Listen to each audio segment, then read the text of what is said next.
Muy buenos días. Tengan todos ustedes esta mañana de miércoles 4 de septiembre de 2024. Gracias por acompañarnos desde el día lunes a lo largo y ancho de la República Mexicana. Seguiremos hablando esta mañana y parte de la tarde de temas relacionados con padecimientos crónicos. Han sido 2 días bastante productivos y el día de hoy pues esperamos que sea igual o mejor. Y gracias por todos los comentarios que han vertido acerca de las ponencias que se han estado brindando en estos 2 días. Y en este día vamos a tener la participación y la presencia de expertos tanto del Instituto Nacional de Enfermedades Respiratorias, INER, como del Instituto Nacional de Cancerología. Y bueno, se agradece a cada uno de sus directores generales y todo su equipo técnico y de expertos el que hayan apoyado esta iniciativa y este trabajo que está dirigido y enfocado a todos nuestros colegas que están en las unidades clínicas de primer contacto, ¿no? Centros de salud, unidades de medicina familiar, hospitales comunitarios, hospitales regionales, etcétera, y también del ámbito privado, que son que fungen como la puerta de entrada para las personas cuando requieren algún tipo de atención médica y sobre todo ahora enfocado al tema de padecimientos crónicos. Y bueno, pues en esta mañana, antes de dar inicio con la primera gran ponencia, comentarles que la asistencia pues se genera con el registro que queda en la plataforma y ahí pues nos queda el nombre y el tiempo que han estado dentro de la misma. Para todos aquellos puntos de conexión donde nos han comentado que por dificultad de tener una buena red y una buena conectividad, bueno, y están en un solo punto y están 5, 10, 15 que ya no los han compartido desde el día lunes, bueno, les pedimos que nos sigan enviando, solo ellos, solo este tipo de grupos, nos envíen un Excel con la lista y los datos de cada uno de los participantes al correo de cipsec21@gmail.com, que también lo volveremos a estar poniendo ahí en el chat. Y el resto, pues solamente con su acceso será más que suficiente. Y bueno, pues ya prácticamente esta mañana estamos llegando a los 1,400 puntos de conexión y o participantes y damos la bienvenida al doctor Sergio Monraz Pérez, que es especialista en neumología y actualmente colabora en el Instituto Nacional de Enfermedades Respiratorias. Y bueno, él nos estará hablando esta mañana acerca de un padecimiento que está subregistrado, subdiagnosticado, pero que en prevalencia puede ser igual al problema que estamos viendo con diabetes mellitus, ¿no? Entonces, es esencial y es crucial para el médico de primer contacto saber cómo se puede detectar, saber cómo pueden ayudar los médicos de primer contacto al diagnóstico de este tipo de pacientes. Y sin más, pues le damos la bienvenida al doctor Sergio Monraz. Doctor, muchísimas gracias por aceptar la invitación y acompañarnos esta mañana y le cedemos el micrófono para escucharlo con atención. Muchas gracias, doctor Camargo, y gracias a todos ustedes por la invitación y todos los que nos acompañan en esta sesión. Eh, Voy a compartirles la presentación, espero que se vea. No sé si se logra ver bien, doctor Robert. Se ve bien y se escucha bien. Ah, qué bueno, qué bueno. Perfecto. Pues como ya les comentaba el doctor Robert Camargo, pues esta enfermedad pulmonar obstructiva crónica, conocida como EPOC, pues es una enfermedad muy prevalente y la intención del día de hoy es pues mencionarles la importancia de esta enfermedad, sobre todo de su detección y pues el oportuno manejo. Ya me presentó Robert, yo soy neumólogo, trabajo acá en el Instituto Nacional de Enfermedades Respiratorias y pues es para mí un placer estar aquí con ustedes. Voy a hablarles de las generalidades de la EPOC, diagnóstico, manejo y un poco relacionado a la prevención. En cuanto a las generalidades, esta es la definición tal vez más utilizada y que se comentan en las iniciativas o las recomendaciones de Gold. Y pues nos comenta que es una enfermedad pulmonar heterogénea. Con heterogéneo se refiere a que su presentación es muy diversa, pero que tiene en común que se caracteriza por síntomas respiratorios, principalmente dificultad para respirar, tos, generación de expectoración y exacerbaciones. Exacerbaciones quiere decir un empeoramiento de estos síntomas, la disnea, la tos y el esputo. Y pues se debe esta sintomatología a anormalidades de la vía aérea y de los alvéolos que van a causar una limitación al flujo aéreo, y esta limitación al flujo aéreo pues la vamos a detectar por la espirometría. Es una enfermedad crónica, progresiva, y bueno, más adelante vamos a ver cuestiones del diagnóstico, más al respecto de los síntomas y de su prevención. Es catalogada por la OMS como una de las 5 grandes enfermedades respiratorias. Una de ellas es EPOC, que estamos viendo, asma, que lo van a ver más adelante, las infecciones respiratorias agudas, entre las cuales está influenza, COVID y demás, la tuberculosis pulmonar y el cáncer, que también en el programa del día de hoy van a estar tratando. Entonces son las 5 principales enfermedades respiratorias que más mortalidad y morbilidad causan a nivel mundial. Para que se den una idea de la importancia, estos datos son del Global Burden of Disease, pero es de la carga de las enfermedades crónicas, y vemos que la EPOC es la tercera causa de muerte a nivel mundial. Y algo bien importante de la EPOC pues es que es una enfermedad prevenible. Sabemos que el factor de riesgo principal es el tabaquismo, y en países de mediano y bajos ingresos pues también la exposición a biomasa es un factor de riesgo muy importante. Entonces es algo que podríamos estar previniendo y pues no generar tanta morbilidad y mortalidad y gastos de salud asociados a esa enfermedad. Vean cómo las otras 4 también, por ejemplo, asma no es una enfermedad que cause tanta mortalidad, pero sí se asocia a un gasto fuerte en salud, en, digamos, días eh, del paciente, pérdidas laborales, económicos, etcétera, calidad de vida. Entonces tiene un impacto también muy fuerte, y al igual que las infecciones respiratorias y el cáncer de pulmón, no se diga, también pues es el cáncer más mortal a nivel mundial. Entonces, algo que tienen en común estas enfermedades, pues son factores de riesgo, eh, pues que comparten. Entre ellos, el principal, ya lo comentábamos, es el uso del tabaco. Te va a predisponer a todas esas 5 enfermedades. Las exposiciones ocupacionales y ambientales y a biomasa, pues también se asocian a mayor riesgo de estas 5 principales enfermedades.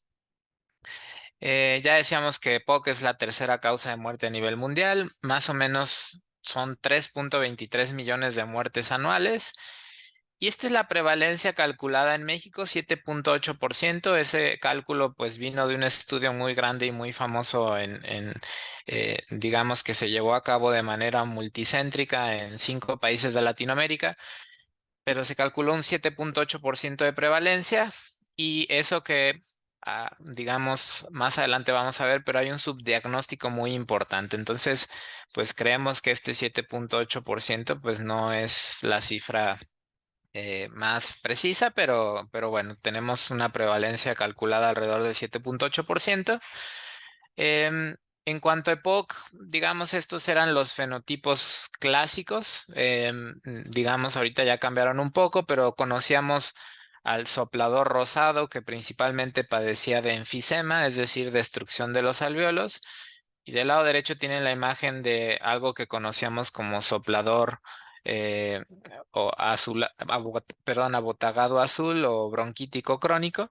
Entonces eran dos caras, digamos, de la moneda del paciente con EPOC. Obviamente es una enfermedad heterogénea, puede haber una mezcla de ambos. Y estos fueron los primeros fenotipos que se describieron. Posteriormente empezó a ser un poquito más precisa la descripción de los fenotipos de EPOC. Están pues esta sobreposición de asma y EPOC. Hay pacientes que tienen tanto características de asma como características de EPOC. y le llamaron ACOS o sobreposición asma y EPOC. Ya decíamos las características un poquito del bronquítico crónico y del predominio enfisematoso, pero la idea es que puede haber una mezcla de todo esto y por eso se le conoce a EPOC como una enfermedad heterogénea. Hay un fenotipo exacerbador, o sea, pacientes que pues frecuentemente están presentando un empeoramiento de sus síntomas respiratorios. Y actualmente esto es tal vez de lo más reciente, pero es una taxonomía por etiotipos, es decir, por la etiología o la causa que llevó a la EPOC. Y vean cómo está desde la etiología genética, el subdesarrollo pulmonar, las causas ambientales, cuando el paciente tiene una clara exposición o antecedente a exposición a tabaco por cigarrillos, el paciente que tiene una clara exposición a biomasa, EPOC por infecciones persistentes, esta sobreposición asma y EPOC. Y cuando no sabemos una causa en particular, pues también está la EPOC de causa desconocida, ¿no? Em, en cuanto a la fisiopatología, yo no me voy a detener demasiado, pero vean que siempre empieza por un factor de riesgo. El más común de todos es el tabaquismo. Este tabaquismo pues va a desencadenar ciertas señales de inflamación y de respuesta innata. Se unen a unos receptores que se llaman Toll-like. Y bueno, posteriormente se va a desencadenar una cascada de células presentadoras de antígeno. Posteriormente, eh, digamos, estas células presentadoras de antígeno, como las células dendríticas, pues van a desencadenar una inflamación de tipo TH1, donde uno de los de las células principales, pues son los linfocitos CD8. Y posteriormente sabemos que la EPOC es un desbalance o un desequilibrio entre las proteinasas y digamos nuestro tejido para contrarrestar esas proteinasas. Entonces, si no se regula bien este destrucción del tejido o este control de las proteinasas, pues es cuando vienen los problemas de inflamación de los bronquios y el enfisema, ¿no? Entonces, esta es una imagen de histología. Vean cómo los alvéolos normales, pues dentro del alvéolo, pues no se debería de ver más que de color blanco o esta parte, pues donde hay meramente entrada de aire y donde ocurre el intercambio de gases, que son estas unidades alveolocapilares. Pero vean en el panel B, el paciente con EPOC, pues vean cómo la luz está muy reducida. Vemos bastante material inflamatorio, células inflamatorias, vemos producción de moco, y bueno, eso es lo que ocurre principalmente en la vía aérea del paciente con EPOC, ¿no? Esta inflamación crónica persistente que limita el flujo aéreo y que disminuye la luz de la vía aérea del paciente y que también se asocia a destrucción de los alvéolos. Vean, pues, de manera macroscópica cómo se debería de ver unos pulmones y vean, esto es en alguien sano, y vean en el paciente fumador o digamos paciente con EPOC, pues como la coloración de este tejido pues es muy diferente y pues también tiene bastante destrucción asociada e inflamación y por eso el cambio de coloración. Vamos a uno de los puntos más importantes de la plática del día de hoy, que es el diagnóstico. Sepan que, digamos, haciendo una analogía con un iceberg, pues digamos en EPOC tenemos un subdiagnóstico muy importante o un diagnóstico incorrecto. Hay veces que le damos a un paciente el diagnóstico de EPOC cuando en realidad tenía asma o cuando en realidad tenía reflujo o cuando, digamos, tenía tuberculosis, alguna otra enfermedad, pero solamente una parte muy pequeña es cuando llegamos al diagnóstico correcto. Algunas de las causas de no llegar al diagnóstico correcto, pues se deben a no utilizar la espirometría, que ya dijimos que es un estudio fundamental en EPOC, porque nos va a ayudar a hacer el diagnóstico. Vean del lado derecho otras causas de subdiagnóstico, pues es los diagnósticos diferenciales, que siempre hay que tenerlos en mente, pero muchas veces catalogamos al paciente como que tiene asma cuando en realidad era EPOC. Digamos, tenemos pacientes que pues minimizan los síntomas o le preguntamos, oiga, usted tiene dificultad para respirar, tiene tos, tiene flemas. y el paciente pudiera tener síntomas diarios y decir, ah, no, casi no tengo, doctor, no se preocupe, no me está faltando el aire. Entonces, de repente, muchas veces el paciente minimiza los síntomas y eso hace que nosotros no consideremos esta enfermedad, ¿no? Entonces, pero muchos de los errores diagnósticos se deben a no contar con la espirometría, no solicitar la espirometría, no realizar la espirometría. ¿En quién debo de sospechar EPOC? Pues obviamente en los pacientes que tengan estos factores de riesgo, los que ven en la parte de abajo.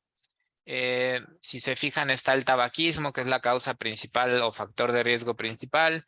Los que tengan exposiciones a biomasa, siempre hay que preguntarle al paciente si en su trabajo está expuesto a vapores, humos, gases, químicos. También algo bien importante actualmente, pues es el uso de los cigarrillos electrónicos, que también ya está descrito como un factor de riesgo para desarrollar EPOC. Y bueno, otros que muchas veces no preguntamos, pero es las consideraciones genéticas o si el paciente tuvo algún, digamos, problema durante la edad pediátrica, sobre todo de prematurez o de desarrollo, anormalidades del desarrollo. Y las características clínicas que vamos a detectar en el paciente, pues son pacientes que tienen dificultad para respirar, por lo regular de forma progresiva, persistente, que empeora con el ejercicio. Pacientes que tienen sibilancias recurrentes, que tienen tos crónicas o que refieren tener infecciones recurrentes o repetitivas, que muchas veces esos episodios de infección en realidad son exacerbaciones o inflamación bronquial que se manifiesta por tos, expectoración y pues de repente pensamos que son infecciones, ¿no? Bien, entonces, de los factores de riesgo, recordemos siempre interrogar el tabaquismo, ya sea activo por el paciente o de manera pasiva. Recordemos que algo que tenemos que calcular es el índice tabáquico o los paquetes año y eso lo calculamos preguntándole al paciente el número de cigarros que consume diariamente, multiplicando por el número de años que ha fumado y dividimos entre 20. Cuando un paciente tiene más de 5 paquetes años, pues tiene un alto riesgo cardiovascular o de enfermedades cardiovasculares. Cuando tenemos arriba de 10, pues ya empieza un riesgo de leve a moderado para EPOC. Más de 15, más de 20, pues ya es un riesgo alto, tanto para cáncer como para desarrollo de EPOC. Igual debemos de interrogar la exposición a combustión, a biomasa, principalmente, digamos, sigue siendo algo mucho más frecuente en las mujeres que en los hombres. Y pues aquí debemos de calcular el índice de exposición a humo de leña. Y aquí tenemos que preguntarle cuántas horas aproximadamente al día se expone a la biomasa y por cuántos años ha estado expuesto. Y pues el paciente tiene un riesgo mucho mayor de POC cuando tenemos una exposición mayor a 200 horas año. La contaminación ambiental también ya está identificada como un factor de riesgo para EPOC, principalmente con la exposición a partículas de menos de 10 micras. Y pues esto nos aumenta un riesgo de desarrollar EPOC de más de 1.33 veces. Vean cómo, pues en México tenemos una prevalencia de exposición a contaminación, digamos, intradomiciliaria de biomasa. Entonces somos todavía un país donde utilizamos mucho, pues, el humo de leña o cocinamos con leña o calentamos las cosas con leña, carbón, petróleo. Entonces todavía somos un país con bastante uso. Vean, por ejemplo, hay países que como digamos, por ejemplo, están varios países de África, varios países de Asia, donde todavía es mucho más frecuente que en México la exposición a biomasa. En cuanto a tabaquismo también, pues somos un país pues que tenemos mucha exposición a tabaquismo, sobre todo en adultos, pero cada vez tenemos desafortunadamente más exposición en jóvenes y pues el cigarrillo electrónico suele ser un inicio de la exposición a la nicotina y posteriormente hacia el uso de tabaco convencional. Recordemos que de las manifestaciones clínicas, ya lo habíamos mencionado, pero característicamente es la disnea, la tos crónica. Por lo regular son episodios de tos y generación de flemas de más de 3 meses por 2 años consecutivos. Eso es la definición de bronquitis crónica, pero en realidad pues es una tos persistente, intermitente, que se asocia a limitación del flujo de aire, que nos puede causar o no sibilancias, sensación de opresión en el pecho. En ocasiones esa tos nos genera expectoración, pero también puede ser tos seca. Y bueno, si tenemos cualquiera de estos tres principales síntomas y además un factor de riesgo, pues siempre tenemos que tener en mente la posibilidad diagnóstica de EPOC. Dentro de los estudios que solemos pedirle al paciente con EPOC, la radiografía nos ayuda, pero digamos no es un estudio que nos vaya a dar el diagnóstico. A pesar de que yo vea un atrapamiento de aire muy importante o que yo vea, digamos, enfisema o datos que pudieran parecer enfisema, pues no es un estudio diagnóstico. En ocasiones son bulas meramente, en ocasiones el paciente tiene pues alguna hiperlucidez por alguna otra causa. Entonces, digamos, es un estudio que sí definitivamente nos ayuda, pero que no es un estudio diagnóstico de EPOC. La tomografía, pues sí nos va a ayudar bastante, sobre todo para caracterizar y ver el tipo de lesiones que tiene nuestro paciente. Muchas veces vamos a detectar los diferentes tipos de enfisema. En la imagen central pueden ver el enfisema centrolobulillar. Y del lado derecho pueden ver un ejemplo de enfisema panacinar, ¿no? Entonces, uno es la detección de enfisema, dos, la presencia de bronquiectasias. En ocasiones se desarrollan nódulos pulmonares y como sabemos, sobre todo los pacientes que han estado expuestos a tabaco, pues otra de las cosas que debemos de buscar y tratar de localizar es la presencia de cáncer, ¿no? O nódulos que pudieran ser de alto riesgo de malignidad. Entre otras cosas, podemos identificar datos que sugieran hipertensión pulmonar, derrames pleurales, neumonías, procesos infecciosos en general, entre otras, neumotórax, por ejemplo, pero es de bastante ayuda la tomografía para detectar todo este tipo de lesiones. Entonces tenemos nuevamente paciente que tiene un factor de riesgo, paciente que tiene los síntomas típicos. Idealmente, lo que tenemos que pensar inmediatamente, incluso antes que la radiografía o la tomografía, pues debamos siempre pensar en hacer una espirometría. Y para el diagnóstico de POC, pues lo que nos propone esta iniciativa GOLD, pues es hacer la espirometría con un broncodilatador y que tengamos una relación FeB1-FBC por abajo de 70, ¿no? Entonces, esto en las próximas guías GOLD se ha discutido y tal vez llegue a cambiar, todavía no lo cambian, pero cada vez más están discutiendo el prescindir del tratamiento o de la prueba con broncodilatador y dejarlo como obstrucción meramente al que tenga una relación FeB1-FBC abajo de 70 y que tenga los factores de riesgo y los síntomas típicos, pues con eso sería suficiente para hacer el diagnóstico de POC. Entonces todavía sugerimos que se haga la prueba con broncodilatador, pero tal vez a futuro nos quiten la prueba con broncodilatador y meramente hacer el diagnóstico con factores de riesgo, síntomas y hacer la espirometría, ¿no? Pero hasta ahorita, al momento, lo recomendable es hacer espirometría con broncodilatador, ¿vale? Bien. Déjenme trato de borrar esto que hice por aquí para no distraer. Ok. Entonces, ¿de qué otras cosas me va a servir la espirometría? Pues uno, el más importante de todos, pues es el diagnóstico de la enfermedad, pero vean que la espirometría me va a ayudar pues en pacientes que tienen síntomas respiratorios en general. A los neumólogos también nos ayuda mucho en la valoración preoperatoria, evaluar el pronóstico de qué tan bien o qué tan mal va un paciente, en general monitorizar qué tan bien o qué tan mal está respondiendo a mis intervenciones terapéuticas.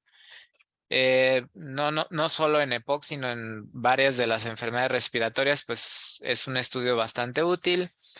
Los médicos ocupacionales pues suelen utilizarlo para determinar si un paciente tiene discapacidad o incapacidad, razones legales incluso, y pues estudios de epidemiología, ¿no? Entonces es un estudio que nos ayuda bastante, no solamente para el tema diagnóstico, sino todo esto que pueden observar, ¿no? Estudios de investigación también. Este es un estudio espirométrico, ahorita se los explico.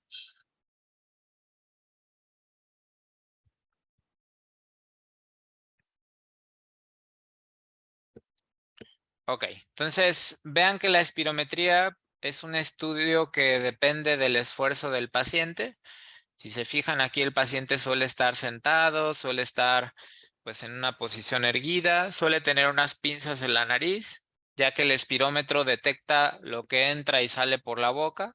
Va a medir esa cantidad de aire que entra y que sale por la boca. Entonces por eso usamos esa pinza nasal. Por lo regular le pedimos al paciente que tome aire profundo y posteriormente saque el aire y sople rápido y de forma sostenida. Y vamos a medir dos principales volúmenes, el volumen expiratorio forzado en el primer segundo y una capacidad que es la capacidad vital forzada, que es la máxima cantidad de aire que el paciente puede soplar. Entonces les voy a mostrar nuevamente este mismo video para que vean cómo se lleva a cabo la espirometría y posteriormente les voy a mostrar las gráficas que se generan con la espirometría. Entonces va de nuevo el video.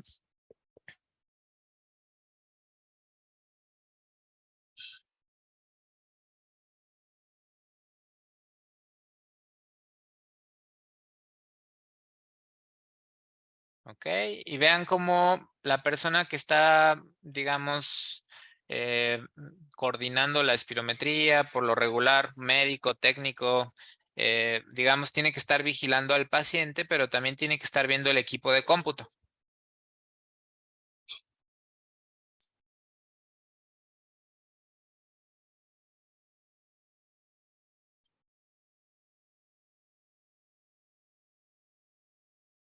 Ujú.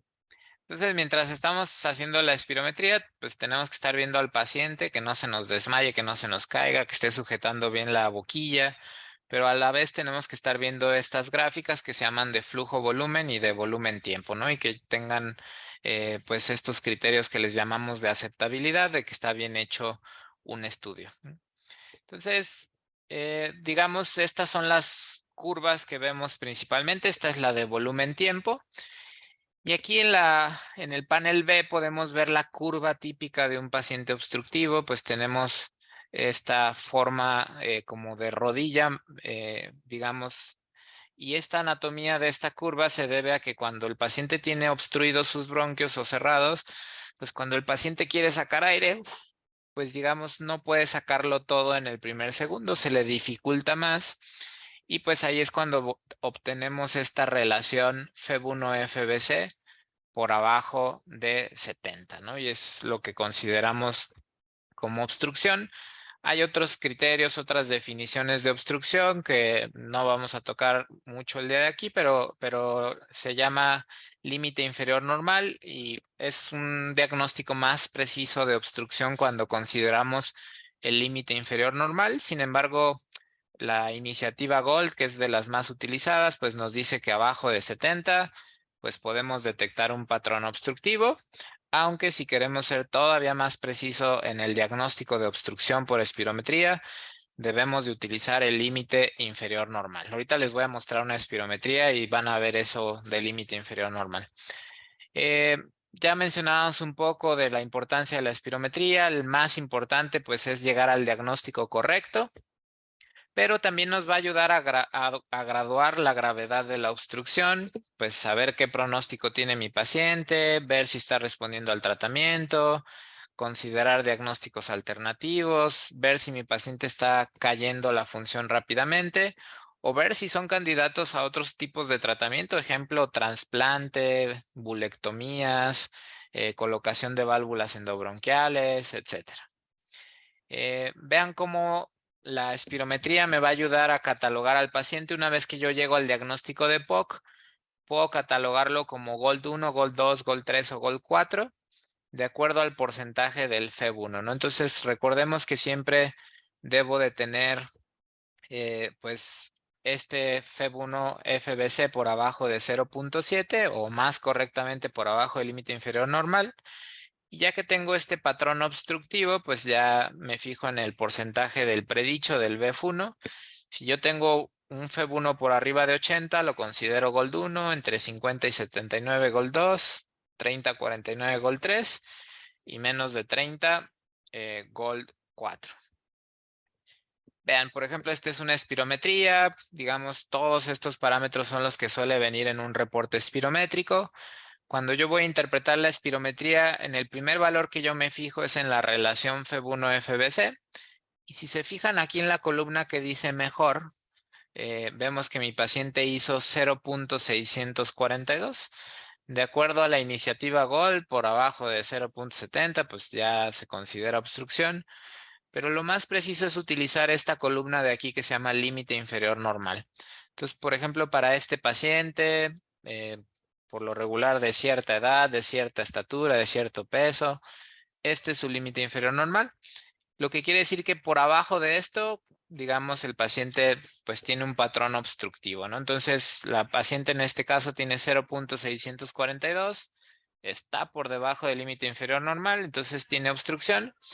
Si este paciente tiene los síntomas típicos de la enfermedad, tiene los factores de riesgo típicos de POC y le sumamos esta espirometría, pues vamos a llegar al diagnóstico de POC. Entonces vean cómo aquí el mejor FEB1 que tuvo el paciente fue 1.54. Entonces eso representa un 64% de lo que debería estar soplando. Y si nos vamos a los grados de, digamos, de grados GOLD, de pues categorización de acuerdo a la espirometría, pues ese paciente estaría en un grado GOLD 2, ya que estamos en un 64 y el 2 está entre 50 y 80.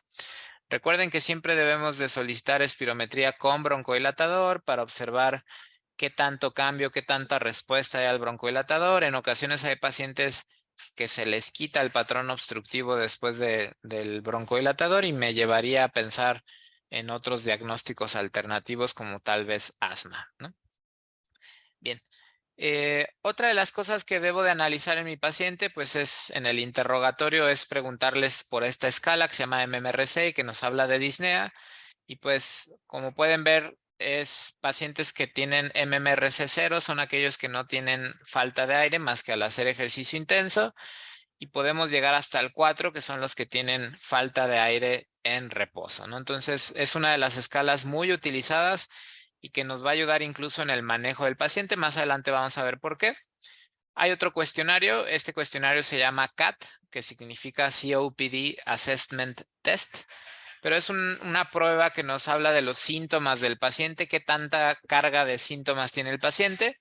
Son preguntas que van del 0 al 5. La puntuación menor es de 0 y la más alta es de 40.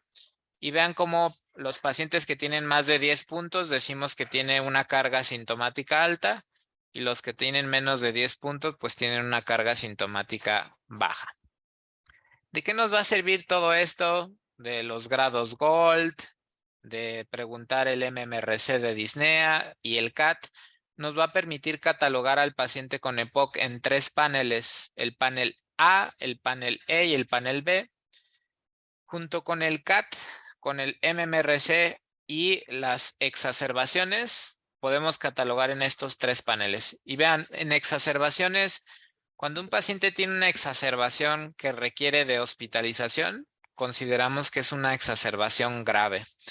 Exacerbaciones moderadas les llamamos cuando el paciente tiene un incremento de disnea, de falta de aire o de expectoración, de tos, pero que nos llevan a utilizar esteroides o broncodilatadores, modificar su esquema broncodilatador o utilizar antibiótico. Entonces, un paciente que me está teniendo más de 2 exacerbaciones que yo requiero darle de antibiótico, esteroides vía oral, o que tuvo una exacerbación que requirió una hospitalización, yo lo voy a catalogar como panel E o exacerbador.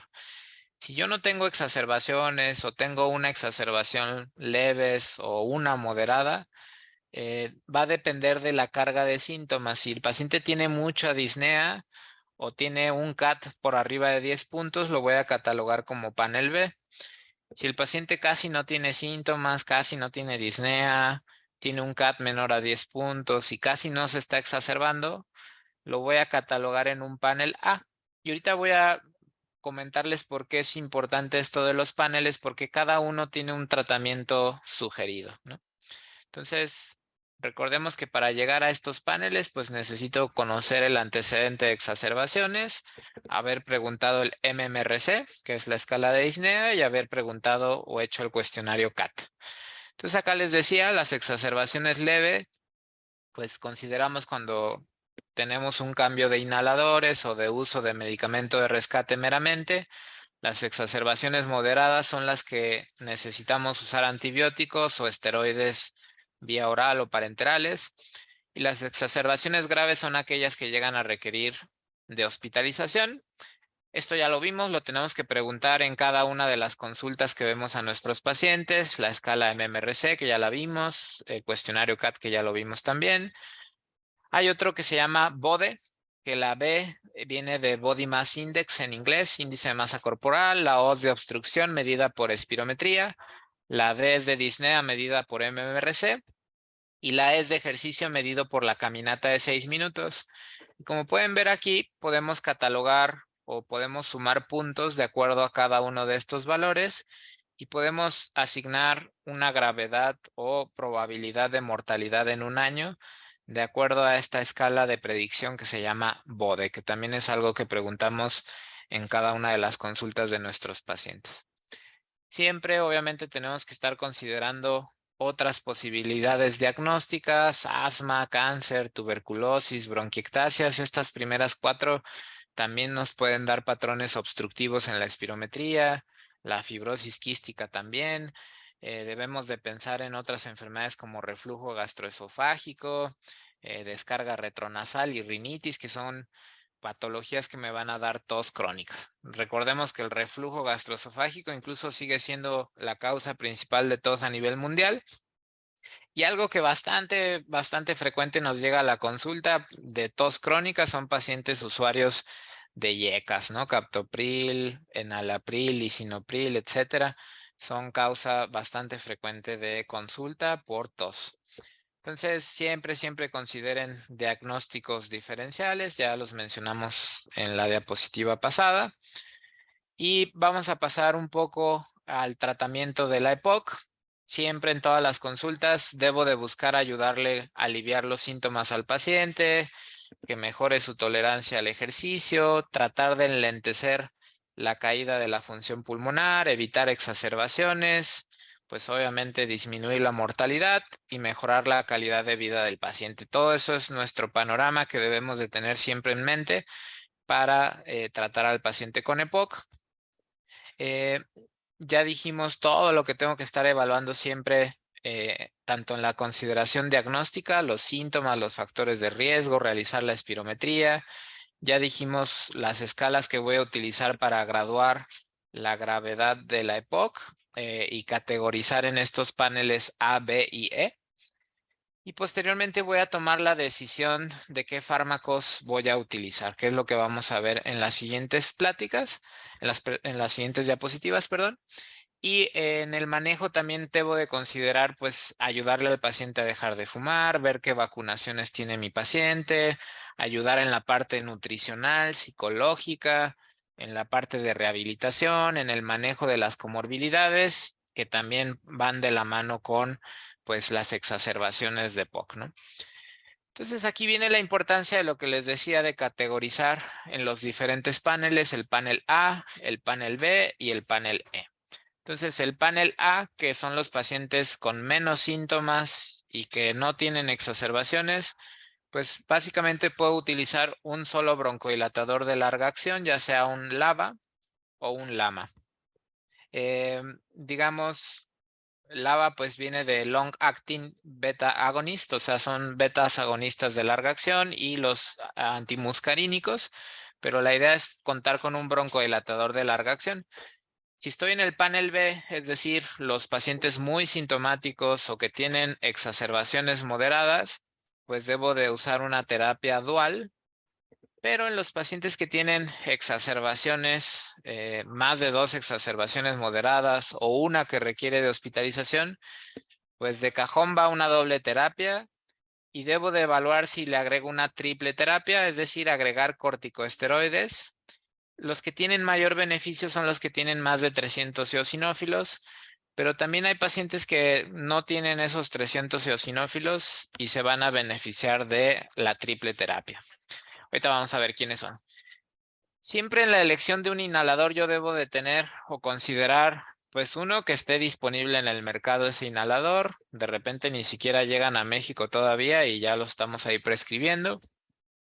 Eh, pues también considerar facilitarle las cosas al paciente, porque si yo le dejo el LABA en un inhalador, el LAMA en otro inhalador, el corticoide en otro inhalador, más el rescate en un cuarto, pues el paciente la verdad es que se hace bolas y eso afecta en la adherencia del uso de los inhaladores. También debemos de saber que los pacientes en ocasiones no coordinan muy bien o no saben utilizar bien estos inhaladores. Le tendría yo que explicar el uso o cómo se debe de utilizar cada uno de esos 4 inhaladores, conocer los efectos secundarios de los inhaladores. Entonces, siempre tenemos que procurar, pues, facilitarle las cosas a mi paciente. Estos son los beta agonistas y tenemos los medicamentos de acción corta. Por ejemplo, está el salbutamol y está el ipratropio, que son los más utilizados. Y tenemos las combinaciones de estos medicamentos de rescate, ¿no? En Estados Unidos y en otros países incluso tienen mayor variedad y diferentes presentaciones, pero por lo regular los más utilizados es el salbutamol, el ipratropio o la combinación de ambos. Y aquí tenemos un montón de gama de inhaladores, tanto los LAVA, los LAMA, la combinación de LAVA con LAMA, la combinación de LAVA con esteroides y también las terapias triples, ¿no? Entonces, como veíamos en este panel, pues dependiendo en qué panel está mi paciente, pues es mi decisión de si voy a utilizar un solo broncohilatador, LAVA, LAMA, o si ya voy a utilizar la triple terapia, que serían estos 3 medicamentos. Y recordando pues que siempre idealmente tenemos que facilitarle las cosas a mi paciente y pues seleccionar un dispositivo que sea más fácil de utilizar para el paciente. Por lo regular, los medicamentos de dosis medida, que son los de la derecha, pues debemos de asegurarnos que el paciente tenga una buena coordinación y estos medicamentos por lo regular debemos de utilizarlos con aerocámara, mientras que los de polvo seco por lo regular pues no necesitamos de una aerocámara y es más fácil para el paciente utilizarlos, ¿no? Entonces esto se ha demostrado en algunos estudios y vemos cómo pues los dispositivos en polvo seco pues es mucho más fácil de utilizar. Si llegamos a utilizar medicamentos de dosis medida, pues mi recomendación es que siempre utilicen una cámara espaciadora para que puedan utilizar bien esos medicamentos. De exacerbaciones. Ahora, vean cómo el paciente que frecuentemente se está exacerbando, pues puede cambiar de un panel a otro. Si un paciente no tenía exacerbaciones y ahora requiere una hospitalización, pues voy a cambiar de un panel A voy a moverlo a un panel E. Y ahí es cuando yo tengo que tomar la decisión de si incremento o no incremento la terapia del medicamento. Entonces, recordemos que yo debo de considerar una triple terapia. Los que más beneficio tienen son los que tenemos pacientes con eosinófilos arriba de 300, pero también lo puedo considerar incluso con más de 100 eosinófilos cuando ya tengo una doble terapia y el paciente continúa con disnea, continúa con tos, continúa con expectoración, me está cayendo la función pulmonar, está teniendo exacerbaciones, pues con que tenga más de 100 eosinófilos ya es candidato para una triple terapia. Hay otros tratamientos. Cuando ya estoy en triple terapia, pues tengo que considerar otro tipo de esquemas, pues que tienen un efecto antiinflamatorio, pero digamos esos son pacientes ya catalogados como EPOC avanzado o grave. Ahí mi recomendación es, pues si no tienen el expertise, pues es canalizarlos hacia la consulta con el neumólogo, pues, o un centro donde tengan más experiencia de manejo con EPOC. Siempre debemos de medir la oxigenación del paciente, ver si es candidato a uso de oxígeno suplementario. Recordemos que el número de horas incluso se ha identificado que pues está en relación con la mortalidad del paciente. Obviamente, si un paciente tiene abajo de 88, pues se considera hipoxemia y pues el paciente tiene que estar usando oxígeno suplementario. También si ya tiene datos de cor pulmonale, poliglobulia, pues también son pacientes que tienen que estar usando oxígeno suplementario. En ocasiones hay pacientes que tienen hipercapnia diurna, es decir, que tienen CO2 elevado, particularmente los que tienen arriba de 53, aunque pues digamos en ocasiones empezamos con este tipo de terapia antes. Y pues son pacientes que llegan a requerir de terapia de ventilación no invasiva, particularmente con binivel, o sea, tanto un IPAP como un EPAP para tratar de eliminar ese dióxido de carbono. Y esto también va a tener un efecto en la mortalidad del paciente. La rehabilitación pulmonar también es algo que cada vez toma más importancia en las diferentes guías y en las diferentes patologías, y vean cómo es una terapia que se asocia a disminución de la mortalidad, a disminución de las exacerbaciones, disminución de los síntomas, disminución de hospitalizaciones, y entonces es algo que también tenemos que estar considerando en nuestros pacientes, mandarlos a rehabilitación. Todos estos demás tratamientos, pues son cosas que nos pueden ayudar un poco, que no es el tratamiento principal, pero ejemplo, los mucolíticos, pues sí nos van a ayudar, sobre todo en aquel paciente que tiene dificultad para expectorar. Los antibióticos, cuando tenemos exacerbaciones infecciosas, pues es estrategias de tratamiento que vamos a estar utilizando. Pero particularmente los macrólidos son tratamientos que nos tienen un efecto pleiotrópico o desinflamatorio, que también nos van a ayudar en el contexto de POC. Hay inhibidores de fosfodiesterasa 4 como roflumilaz, que también está descrito de ayuda para tratamiento con EPOC, pero en el EPOC grave o muy grave.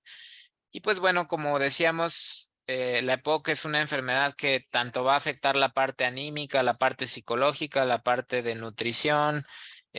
Pues suele tener muchas comorbilidades. Tenemos que estar muy al pendiente de las comorbilidades, principalmente cardiovasculares, entre otras, y pues también tenemos que tener ese manejo multidisciplinario.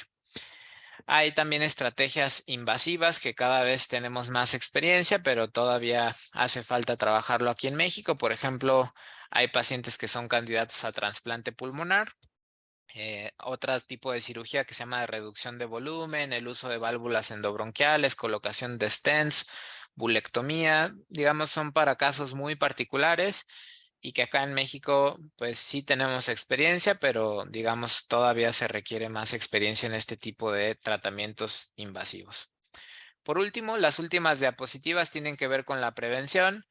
Y siempre tenemos que estar al pendiente de ayudar a nuestro paciente a que deje de fumar. Si mi paciente no deja de fumar, pues obviamente la enfermedad va a ir de mal en peor. De menos tenemos que ayudar o dar ese consejo breve de decirle al paciente todo lo malo que se asocia al tabaquismo.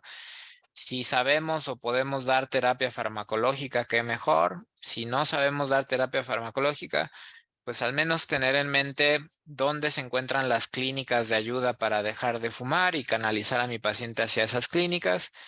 Siempre tengo que preguntar a mi paciente qué vacunas tiene. Sabemos que todas estas infecciones respiratorias van a ser causa de exacerbación de la enfermedad, y estas son las principales vacunas que debemos de estar o tener en mente en mi paciente con EPOC. La de virus sincicial respiratorio sabemos que todavía no llega a México, pero yo pienso que no debe de tardar en algunos meses, tal vez ya contemos con ella. En otros países ya la están utilizando. La vacuna de influenza, neumococo, COVID-19, herpes zóster y tosferina. Son de las vacunas que yo debo de tener siempre en mente que mi paciente con EPOC debe de tener.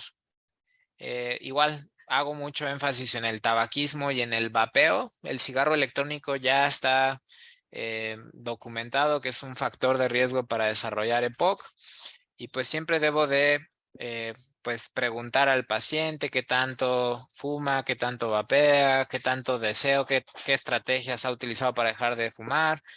Debo de aconsejar, evaluar y asistir e incluso agendar una cita para ayudarle a dejar de fumar. Y como les decía, si no sé dar el tratamiento para dejar de fumar, pues canalizarlo a una de las clínicas. Me parece que me quedan 2 diapositivas, pero vean, todo esto es el problema que hemos tenido en general en México y Latinoamérica. Pero uno es el poco uso de medicamentos inhalados. 2, pues es la poca vacunación de los pacientes. 3, pues es el alto porcentaje de fumadores y que no les estamos ayudando a dejar de fumar. Y pues bueno, digamos este subdiagnóstico o error diagnóstico que solemos tener con los pacientes con EPOC.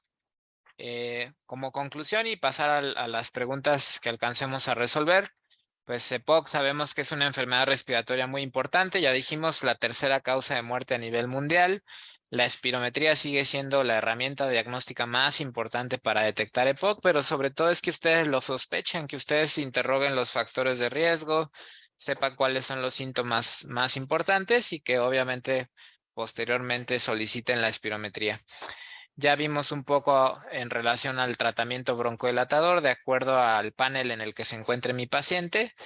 Y pues algo súper importante es también manejar las comorbilidades para evitar las exacerbaciones del paciente y que es una patología que se necesita de un manejo interdisciplinario porque entre las comorbilidades y lo mismo que nos va a ocasionar la EPOC, la parte psicológica, psiquiátrica, cardiovascular, de nutrición, etcétera, pues son de rehabilitación que también vimos que es muy importante, pues es algo que nos va a ayudar en el manejo de nuestro paciente.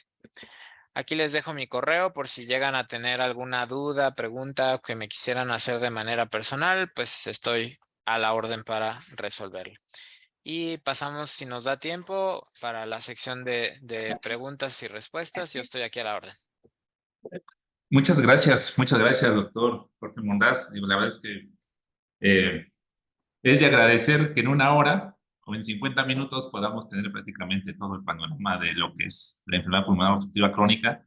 Eh, son de las cosas que nuestros colegas en las unidades de primer nivel de atención, de primer contacto, nos agradecen, porque siempre hay un gran rezago desde la formación, desde las facultades, ¿no? Donde por falta de equipos para cuando estás en el internado, por falta de equipos cuando vas a tus prácticas, ¿no? De neumología en la facultad y te llevan al hospital, ¿no?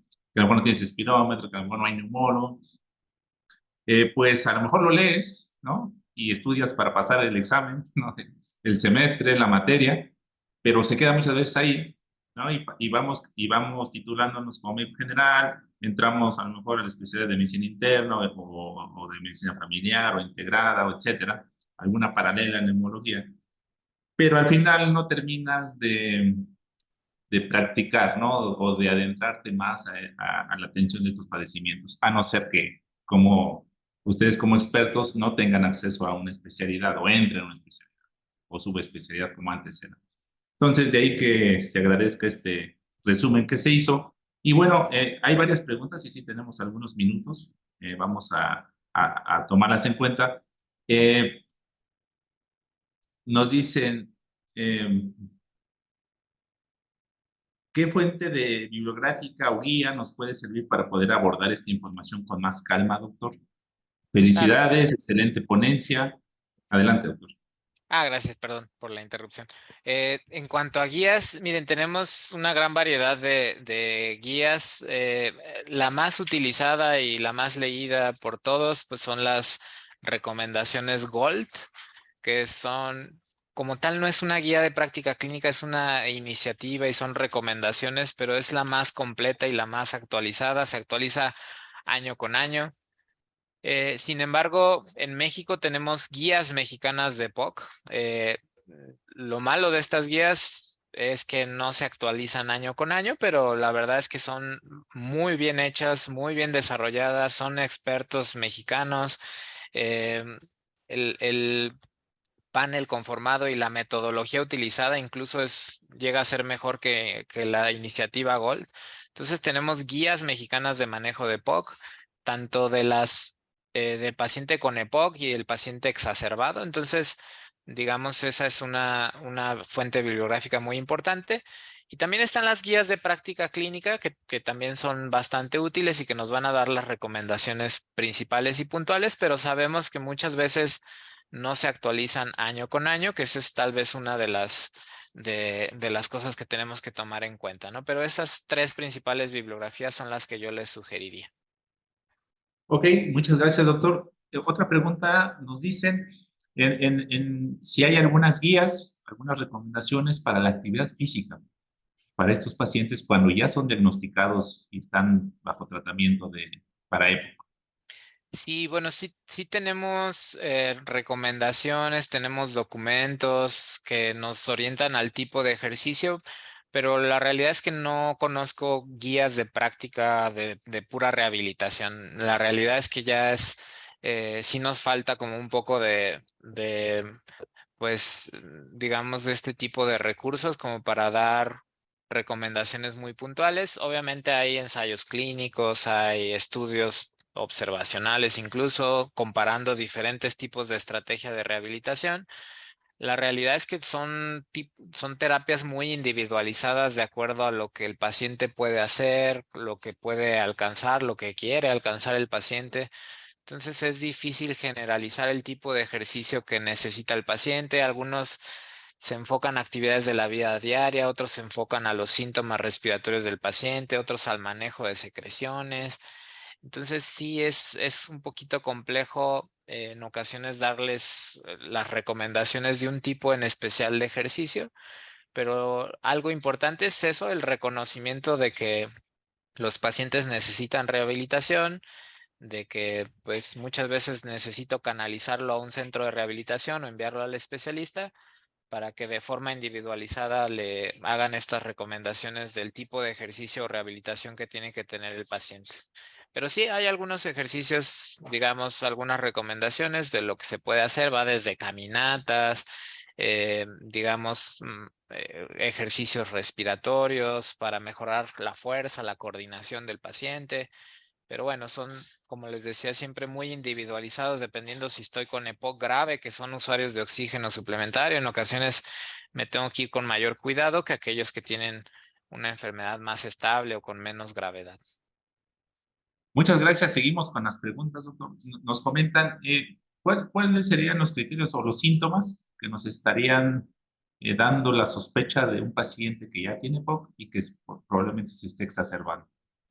Y siempre exacerbación consideramos siempre que hay un incremento en el grado de disnea, que ya vimos que la escala principal es la MMRC, o que tenemos un incremento en la cantidad de expectoración o incremento en la frecuencia de la tos. Cualquiera de estas tres cosas que esté pasando, aumento de disnea, aumento de tos, aumento de expectoración, lo consideramos como una exacerbación.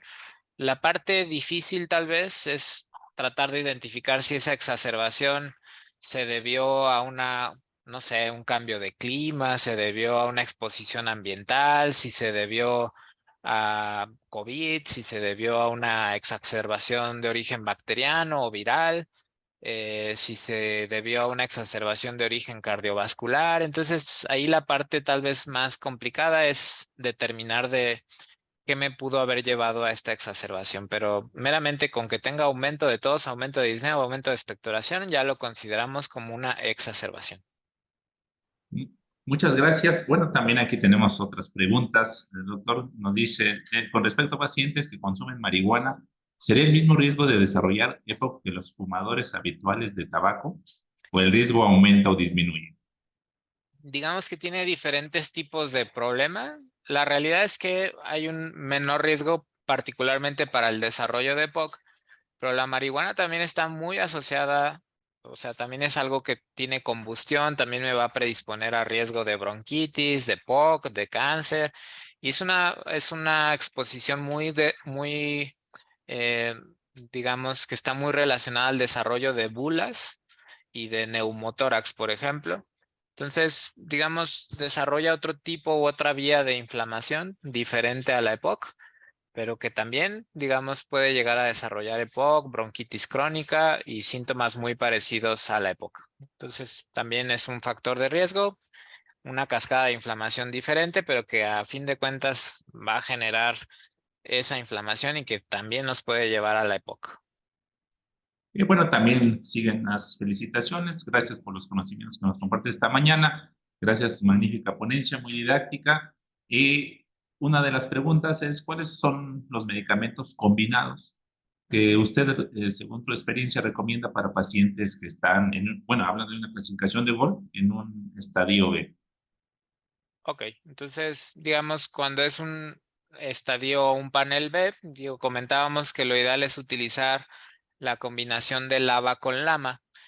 Y aquí hay diferentes casas comerciales y diferentes medicamentos que se pueden utilizar. Mi mensaje, más que decirles una marca en particular, eh, digo que lo podría hacer, pero la idea es que siempre traten de conocer los diferentes inhaladores, traten de conocer las sustancias, los efectos secundarios y particularmente hacerle las cosas fáciles a mi paciente, porque de repente le indicamos un medicamento que no tenemos en nuestro hospital que el paciente no va a poder utilizar bien, que no va a estar haciendo una buena maniobra. Siempre que indicamos un inhalador, debemos de decirle al paciente cómo utilizarlo, qué efectos secundarios esperar. Nos llegan muchos pacientes con cándida orofaringea, en algunos, obviamente, usuarios de corticosteroides inhalados, que pues muchas veces no les decimos siquiera que se enjuaguen o que utilicen una aerocámara para tratar de disminuir este efecto secundario. Entonces,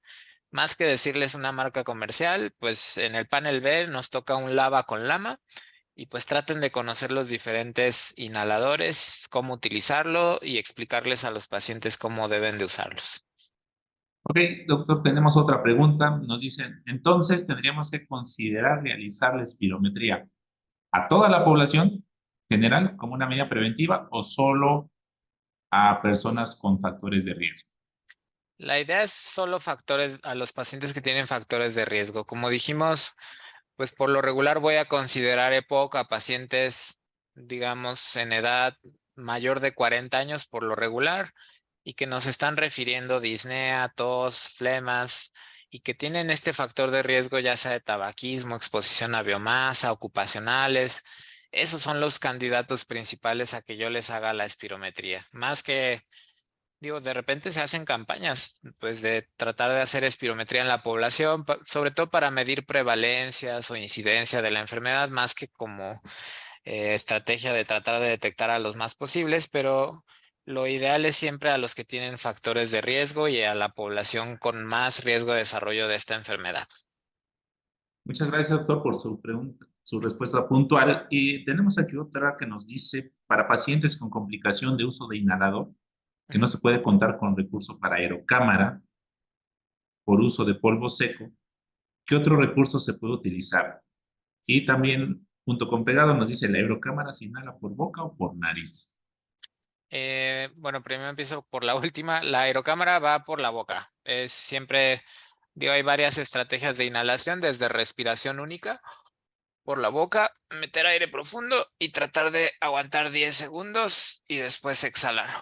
O los pacientes que tienen un pobre esfuerzo inspiratorio y con las aerocámaras que tienen válvula de reinhalación, puedo hacer disparar el medicamento y hacer de 5 a 6 respiraciones continuas en pacientes sobre todo que no pueden hacer esa pausa respiratoria. Sí existen estrategias cuando no hay el recurso económico de no tener una aerocámara en países de muy, muy bajos recursos, pues incluso llegaron hasta usar vasos de unicel y cosas así, que yo acá en México, pues no creo que estemos en esa situación de tan bajos recursos, pues cada vez son menos costosas estas cámaras espaciadoras. Cada vez tenemos más inhaladores de polvo seco que no necesitan de una cámara espaciadora, que me van a permitir usar el medicamento cuando no puedo usar un MDI o no hay esa posibilidad de usar una cámara espaciadora. Entonces, digamos, sí hay esas alternativas, están descritas, pero la realidad es que aquí en México, pues podemos contar con otro tipo de estrategia o cambiar el tipo de inhalador. Gracias, doctor. Hay damos otras dos preguntas más. La verdad es que ha sido muy nutrida la participación. Qué bueno, qué bueno. Se agradece, digo, estamos llegando a los 2,000 asistentes en este momento, entonces creo que es un buen auditorio que nos está escuchando a lo largo y ancho del país. Uno nos dice que si nos puede volver a comentar cuáles serían las vacunas o el esquema de vacunación que debe tener un paciente con EPI, un paciente con una afección respiratoria crónica. Claro, las de las más importantes, recordemos que prácticamente las infecciones respiratorias todas nos van a poner al riesgo, un riesgo alto al paciente a que se exacerbe. Entonces, las que más debemos de estar al pendiente que tenga nuestro paciente es la de influenza. De hecho, ahorita ya, si no me equivoco, en una semana más ya va a empezar a haber vacuna de influenza. Tenemos que tener las vacunas de neumococo, tenemos que tener la vacuna de COVID. En México todavía no la tenemos, pero digamos, esperemos que sea cosa de tal vez semanas, tal vez meses, pero debemos de estar al pendiente de la vacuna de virus sincicial respiratorio. También otra vacuna que es muy importante es la de herpes zóster, que si bien no te va a dar una exacerbación respiratoria, los pacientes con EPOC, pues están, por lo regular son mayores de 50 años, llegan a utilizar esteroides y pues tienen mayor riesgo del desarrollo de esta enfermedad que pues se asocia a una morbilidad o comorbilidad muy alta. Entonces, y por último, la etosferina, que muchas veces olvidamos reforzar en el paciente adulto, que sería también importante complementar. Entonces, son esas las principales vacunas que debe de tener el paciente con EPOC. Muchas gracias, doctor. Y para terminar, su excelente participación, nos comentan, digo, quisiéramos tener toda la mañana, porque sin problema pues nos puede llevar toda la mañana o todo el día, o 2 días, ¿no? De estar hablando del padecimiento y el manejo de los pacientes. Y justo por no tener todo ese tiempo disponible, abordo aquí uno de los comentarios y nos dice si podría compartirnos algunos links ahí en el chat, si es posible, para investigar más sobre el tema en cuanto al manejo del EPO. Yo creo que eso también sería de mucha utilidad, ¿no? Para complementar esta charla tan didáctica que tuvimos esta mañana. Claro que sí, de hecho me quedo aquí con ustedes, yo apago mi cámara y por ahí en el chat les pongo al menos el enlace de 3 bibliografías que yo les recomiendo para que puedan seguir pues conociendo más de esta enfermedad y pues el manejo adecuado de la época. Con gusto. Claro que sí, pues muchas gracias, doctor Sergio Monraz, que ha estado con nosotros compartiéndonos el tema de EPO, bastante participativa y nutrida la asistencia. Le agradecemos esto y también comentarles a todos, estos contenidos van a estar colgados en la página de YouTube, en el canal de YouTube, para que las puedan ver las veces que sea necesario, ¿no? Al final el contenido que nos están dando en estos días de congreso, pues digo, al menos 6 meses o como mucho 12 meses pueden estar vigentes, ¿no? Para ir teniendo esas actualizaciones que ustedes les ayuden a mejorar su praxis y su pericia, ¿no? Clínica en el día a día con sus pacientes.